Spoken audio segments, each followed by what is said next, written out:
بسم اللہ الرحمن الرحیم۔ السلام علیکم۔ میرا نام ڈاکٹر ناصرہ طارق ہے اور میں as a senior consultant gynecologist تحصیل ہیڈ کوارٹر ہاسپٹل چشتیہ میں کام کرتی ہوں۔ آج میں مارٹن ڈاو مارکر کی طرف سے عوام کی آگاہی مہم کے سلسلے میں آپ لوگوں کو حاملہ عورتوں میں جو ایک بہت عام مسئلہ ہوتا ہے معدے کی تیزابیت اور خوراک کی نالی کی تیزابیت، اس کے بارے میں کچھ بتانا چاہوں گی۔ خوراک کی نالی کی تیزابیت اور معدے کی تیزابیت پورے حمل میں کسی ٹائم بھی ہو سکتی ہے، اور خاص طور پہ شروع کے دنوں میں بھی، پہلے 3 ماہ میں، اور آگے یہ 7ویں ماہ سے 9ویں ماہ تک زیادہ تر عورتوں میں دیکھنے میں آتی ہے۔ یہ ایک جسم کے اندر قدرتی طور پہ حمل میں تبدیلیاں آتی ہیں، جس کی وجہ سے حاملہ عورتوں میں یہ مسئلہ دیکھنے میں آتا ہے۔ تو سب سے پہلے ہم نے انہیں کاؤنسل کرنا ہے اور انہیں ری ایشورنس یعنی تسلی دینی ہے کہ گھبرانے کی کوئی بات نہیں، یہ حمل کی وجہ سے آپ کے جسم میں ایک تبدیلی آئی ہے، تو ہم اسے اپنی خوراک میں تبدیلی اور اپنے لائف سٹائل میں تبدیلی لا کے تو اس کے اوپر قابو پا سکتے ہیں۔ خوراک کا ہم نے انہیں بتانا ہے کہ وہ ہم لوگوں کی طرح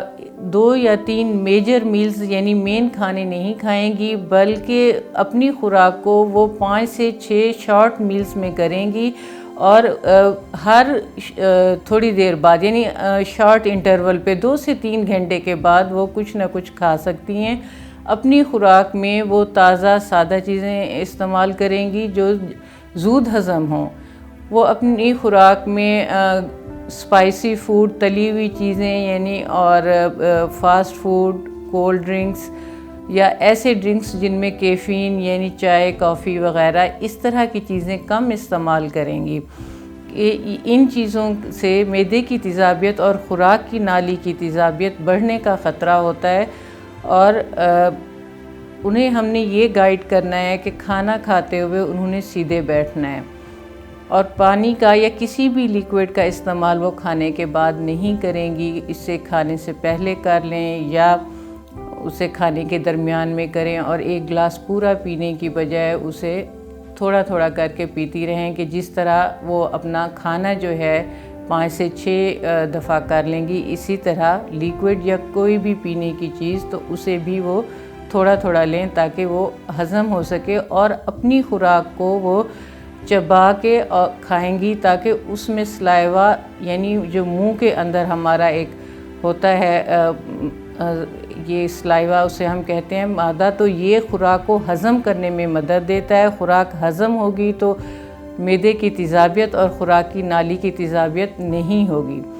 خوراک کی نالی کی تیزابیت اور معدے کی تیزابیت کو اگر ہم نے شروع سے اس طرح سے اس کا ٹریٹ نہ کیا، علاج نہ کیا، تو بعد میں یہ ایک انڈائجیشن یعنی بد ہاضمے میں اور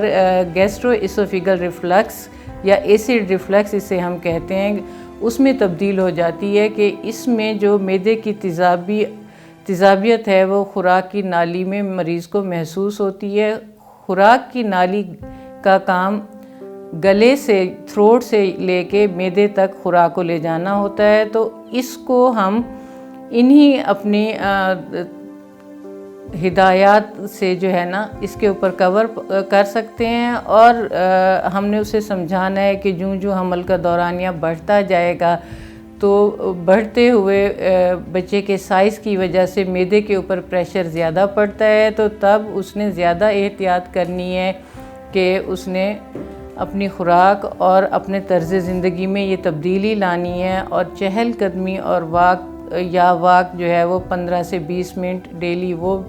بھی اپنے روزانہ کے معمولات میں شامل کرے، اور رات کو سونے سے 3 گھنٹے پہلے جو ہے اس نے کچھ بھی نہیں کھانا۔ سوتے وقت حاملہ عورت نے اپنا سر اونچا رکھنا ہے تاکہ اس کے معدے کے اوپر پریشر نہ پڑے، اور اس نے جو کھانا کھایا ہے وہ اس کو خوراک کی نالی میں محسوس نہ ہو، اور کوئی بدہضمہ نہ ہو، اور نہ ہی تیزابیت ہو۔ کچھ ایسے مریض ہوتے ہیں جنہیں پہلے سے عموماً معدے کا اگر مسئلہ ہے تو حمل کے اندر اس کے بڑھنے کا خطرہ ہوتا ہے، کیونکہ خود حمل کی وجہ سے میدا کھانا دیر سے ہضم کرتا ہے، اور اگر کسی کو پہلے سے یہ مسئلہ ہے تو حمل میں اس کا جب یہ مسئلہ ظاہر ہے اس کا بڑھے گا حمل کی وجہ سے، تو ان کو ہمیں ادویات دینی پڑتی ہیں۔ پھر ہم نے محفوظ ترین دوائی کا انتخاب کرنا ہوتا ہے جو بچے کی گروتھ پہ بھی اثر نہ ڈالے اور مریض کی بھی جو یہ شکایت دور ہو سکے۔ اس کے لیے پھر ہمیں کچھ لوگوں میں ادویات دینی پڑتی ہیں۔ عام طور پہ عموماً حاملہ عورت کی شکایات معدے کی تیزابیت کے ساتھ انڈائجیشن یعنی بد ہاضمہ، کھانا دیر سے ہضم ہونا، یا ہر وقت معدے کا، اور انہیں یہ فیلنگ آف ہیوینس فیل ہوتی ہے، یہ کیفیت اس کو ہوتی ہے کہ وہ بیمار ہے۔ اور عموماً جو ہے یہ ہیوینس اور بیماری والی کیفیت یا تیزابیت کی کیفیت بد ہاضمے کی مریض کو ہمیں